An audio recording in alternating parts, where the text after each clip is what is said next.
Hello everyone, welcome to exam info academy. Uttar Pradesh Uchchatar Shiksha सेवा आयोग विज्ञापन संख्या 51 के लिए सामान्य ज्ञान का ये मॉक टेस्ट पेपर सेकंड है। पहला हम कर चुके हैं। आप प्लेलिस्ट में जाइएगा मॉक टेस्ट पेपर, तो उसमें ये भी मिलेगा और उससे पहले वाला भी मिलेगा और आने वाले भी मिलेंगे। चलिए स्टार्ट करते हैं। इसमें क्वेश्चंस हम बताएंगे, आंसर की बाद में दी गई होंगी। आप चेक कर लें, कॉपी पेन लेकर बैठे कि आपके कितने सही हैं और कितने गलत हैं। यूपीएचईएससी से रिलेटेड क्वेश्चंस ही हैं, बड़ी रिसर्च करने के बाद ये निकाले गए हैं। चलिए बढ़ते हैं आगे। क्वेश्चन फर्स्ट आपके स्क्रीन पर है। क्वेश्चन फर्स्ट, निम्नलिखित में से कौन सी वाटरशेड विकास परियोजना भारत की केंद्र सरकार द्वारा प्रायोजित है, जिसका उद्देश्य ग्रामीण आबादी को पानी के संरक्षण के लिए सक्षम बनाना है? चार ऑप्शंस हैं, हरियाली, पानी संसद, जल क्रांति या फिर उपर्युक्त में से कोई नहीं। क्वेश्चन टू पर चलते हैं। क्वेश्चन सेकंड, उत्तर प्रदेश में निम्नलिखित में से कौन सा वन्य जीव अभ्यारण्य 1975 में स्थापित किया गया था? यूपी से रिलेटेड है, आने के चांसेस हैं। पहला ऑप्शन है किशनपुर, दूसरा है कतरनिया घाट, तीसरा है रायपुर, चौथा है चंबल। तो सही टिक आपको करना है, कीजिएगा। क्वेश्चन थर्ड पर आते हैं। निम्नलिखित में से कौन सा एक मौलिक कर्तव्य नहीं है? राष्ट्रगान का सम्मान करना, प्राकृतिक वातावरण की रक्षा एवं संवर्धन करना, सार्वजनिक संपत्ति की सुरक्षा करना, राष्ट्रीय महत्व के स्मारकों और स्थानों की रक्षा करना। क्वेश्चन फोर्थ पर आते हैं, टिक लगाते जाइएगा, लास्ट में आंसर की आपको दिखाई देंगे। क्वेश्चन फोर्थ, वर्ष 2022 के प्रारंभ में करंट अफेयर का क्वेश्चन बनेगा। वर्ष 2022 के प्रारंभ में कौन से देश इस्पात उत्पादन में विश्व में सबसे ऊपर रहा? भारत, जापान, इंग्लैंड या फिर चीन? क्वेश्चन नंबर 5 पर आते हैं। वर्ष 1985 में गंगा एक्शन प्लान परियोजना प्रारंभ करने का मुख्य उद्देश्य क्या था? गंगा नदी पर केवल नए बांध बनाना, दूसरा ऑप्शन है नदी के जल को केवल सिंचाई के लिए प्रयोग करना, थर्ड है ये बी टाइप हो गया, इसे सी कर लीजिएगा, ये सी है नदी के जल को केवल प्रदूषण रहित करना, और डी है उपर्युक्त में से कोई नहीं। तो ये ए बी तो सही लिखें, सी ऑप्शन है, फिर नीचे डी ऑप्शन। चलिए आगे बढ़ते हैं। क्वेश्चन नंबर 6, मार्च 2022 में असम मेघालय सीमा विवाद को हल करने के लिए समझौते पर निम्नलिखित में से किसने हस्ताक्षर किए? आपको बताना है इन चारों ऑप्शंस में से कौन सा सही है। नेक्स्ट बढ़ते हैं क्वेश्चन नंबर 7 पर।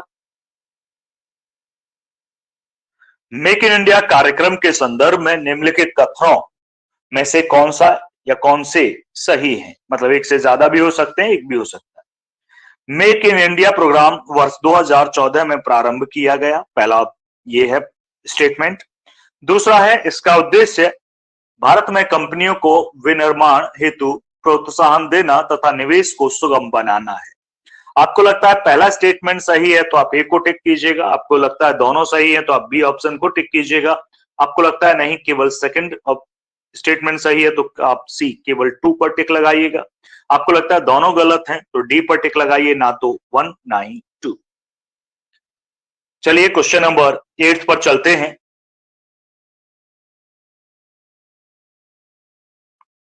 क्वेश्चन नंबर 8, कोविड-19 के लिए दिए जाने वाला सिनोवैक है, ये किस तरह का वैक्सीन है आपको बताना है। mRNA वैक्सीन है, नॉन रेप्लिकेटिंग वायरल वेक्टर है, होल वायरस वैक्सीन है, प्रोटीन सब यूनिट है, क्या है ये आपको यहां बताना होगा।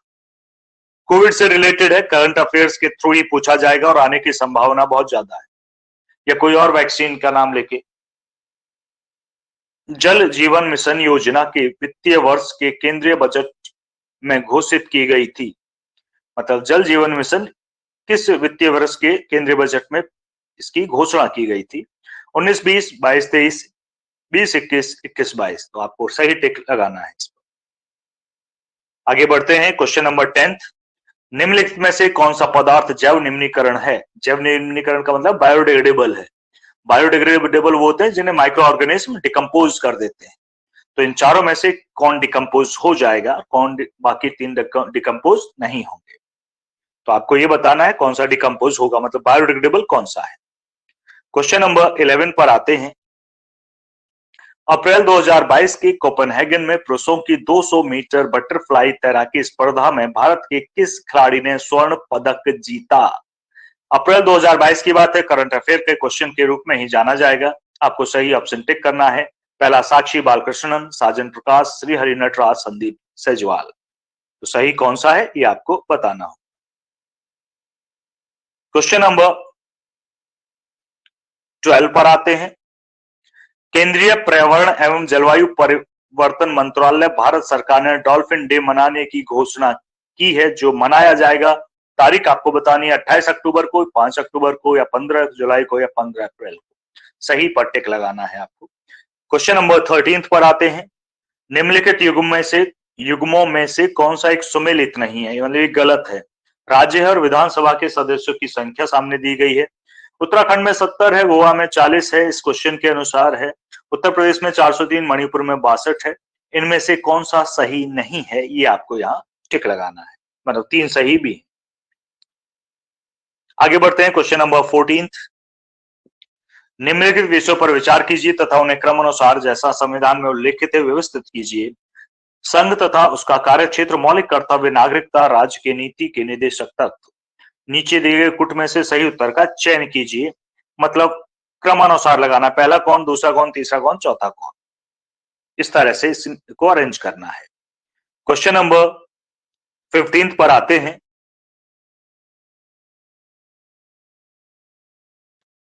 शोर, नॉइज पॉल्यूशन से रिलेटेड है। किस स्तर के संदर्भ में सूची फर्स्ट को सूची सेकंड से सुमेलित कीजिए तथा सूचियों के नीचे दिए गए कूट से सही उत्तर का चयन कीजिए। सूची फर्स्ट में क्षेत्र है, सूची सेकंड में शोर का स्तर है, मतलब नॉइज कितनी होनी चाहिए। पहला आवासीय क्षेत्र, दूसरा शांत क्षेत्र, औद्योगिक क्षेत्र और व्यापारिक क्षेत्र, और साथ में दिया है 50 dB, 55, 65 dB और 70। आपको सेलेक्ट करना है किन्हीं से दिए गए ऑप्शंस में से कौन सा सही है, मतलब पहले का क्या होगा, दूसरे का बी का क्या होगा, तीसरे का क्या होगा और चौथे का क्या होगा। चलिए ये क्वेश्चंस थे, हमने 15 का ही मॉक टेस्ट पेपर अरेंज करते हैं। 15 क्वेश्चंस हैं, बड़े ही रिसर्च के बाद हमने बिल्कुल सेलेक्टिव क्वेश्चंस उठाए हैं, वेरियस एग्जामिनेशन पेपर जो हाल ही में हुए हैं उन्हें लेते हुए, उन्हें देखते हुए सभी के। तो इन क्वेश्चंस को जरूर कीजिएगा। चलिए अब हम आंसर की पे आते हैं, आंसर की देख लीजिएगा।